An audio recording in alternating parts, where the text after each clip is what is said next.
But now we're going to get into the circularity argument, because it seems to be because this one is an objection to the presuppositionalist approach, right?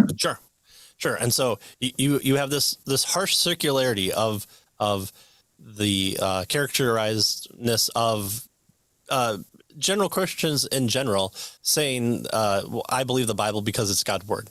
Well, it tells me it's God's word, so therefore I believe the Bible. Well, are we doing the same thing? Are we saying, well, we have the foundation for all apologetics. The Bible tells me that it's the source for all apologetic methodology, and so I believe it because this is the way that it happens.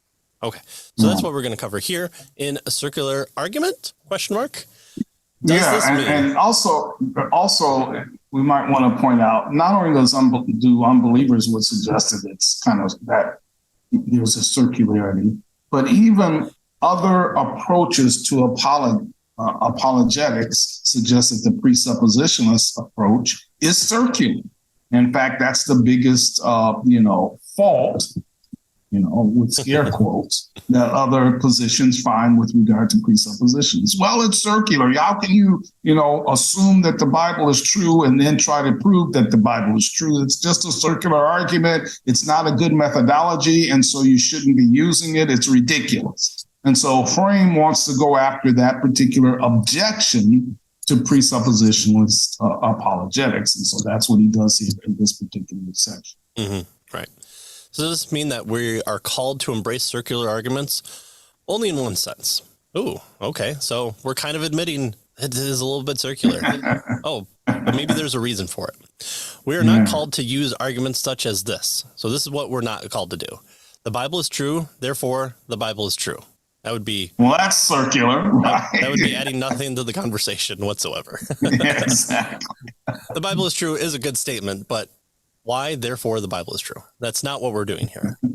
One can certainly say that there is a kind of circularity in presuppositional apologetics, but the circularity is neither vicious nor fallacious. It sounds circular to say that our faith governs our reasoning, and also it is in turn based on rationality. But it's important to remember that rationality of which we speak, rationality that serves on the rational basis for faith, is God's own rationality. So there we're breaking the chain. We're not going based on our own rationality. We're appealing to God's rationality. Right. So we say God's rationality, right, is the foundation, is the basis of our rationality, which allows us then to do our apologetic methodology. And so the foundation is God, and so we're trying to show that God is indeed the case, that he's true and that sort of thing. But he is the foundation, right? And so we don't want to forget that.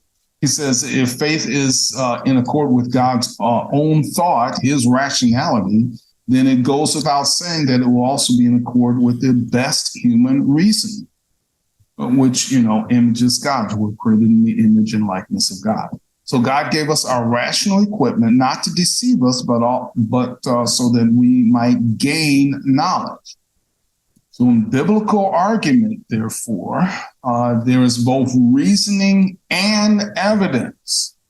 The clear revelation that God has given of himself in the created world, right? So that's reasoning. That's a revelation from God that God has given, and evidence, a revelation from God that God has given in the created world. So it is both right and proper, he says, to use evidences and human logic to confirm faith.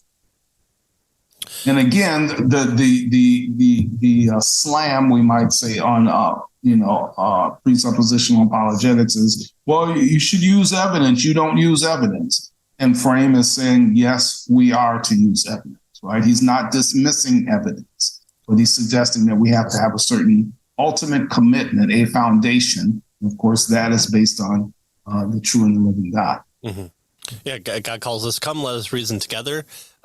Jesus extols the disciples saying, you've seen so much. How do you not yet know these things?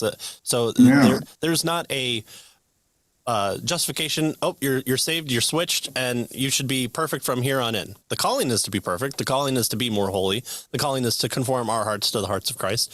But the learning, the call to from Paul to have the young men learn from the older men, from the young women to learn from the older women, from the congregation to learn from the apostles. And so this isn't a knock against learning or evidences or that type of apologetics. It's what is the basis for which we can say all those things are able to be done. And so that's where we're grounding our initial starting point.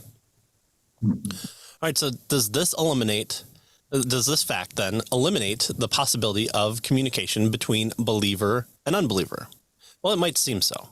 The Christian right. So notice what the problem that he's raising here, right?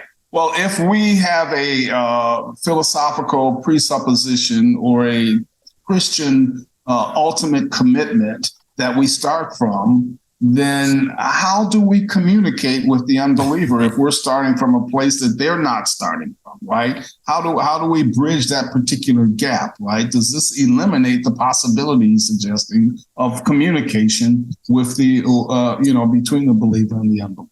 Yeah. I mean, it sure seems so, and that's what he says here, right? It seems so because one is starting from one place and the other one is starting from another place. So where do you where is the common ground, we might ask, right? Right. And again, it's not to give so much common ground to say, well, we all have these kind of same starting points. We're all grounded in the knowledge of God. So therefore, I'll give the other side everything possible. No, again, make them earn it. Make them substantiate based not on your worldview. That doesn't happen yet. It will happen. But make them substantiated on their own against God, non-recognizing of who God is worldview. And so that's what we're calling to do from the start. Provide the basis. The Christian argues on biblical criteria that the resurrection is a fact. The non-Christian replies that he cannot accept those criteria and that he will not accept the resurrection unless we prove it by, say, the standards of Hume's empiricism. If I'm given the resurrected body, if I'm able to go back in time and have a video provided to me of the resurrection, only then will I believe. We reply that we cannot accept Hume's presuppositions. The unbeliever says that he cannot accept ours. Does this end the conversation? Yes, it does. We all get to go home. Great job, everyone. Certainly not. So there are several reasons why, and so we'll cover those now.